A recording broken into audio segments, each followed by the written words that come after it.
السلام علیکم ناظرین آپ کو ایک انتہائی اہم خبر سے آگاہ کرتے چلیں۔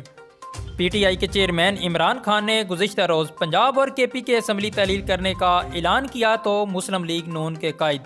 میاں محمد نواز شریف نے پاکستان واپس آنے کی تیاری شروع کر دی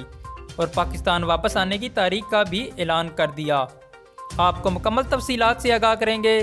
لیکن اس سے قبل آپ سے گزارش ہے کہ ہماری اس ویڈیو کو لائک کر دیں اور مزید اپڈیٹس حاصل کرنے کے لیے ہمارے اس چینل کو سبسکرائب کر دیں۔ جی تو ناظرین آپ کو آگاہ کرتے چلیں، پنجاب اور کے پی کے میں پی ٹی آئی کی حکومت ختم ہوتے ہی نواز شریف وطن واپس آنے کے لیے تیار ہو گئے۔ اس حوالے سے مسلم لیگ نون کے سینئر رہنما وفاقی وزیر میاں جاوید لطیف نے تصدیق کرتے ہوئے کہا ہے کہ میاں محمد نواز شریف جنوری میں پاکستان واپس آ رہے ہیں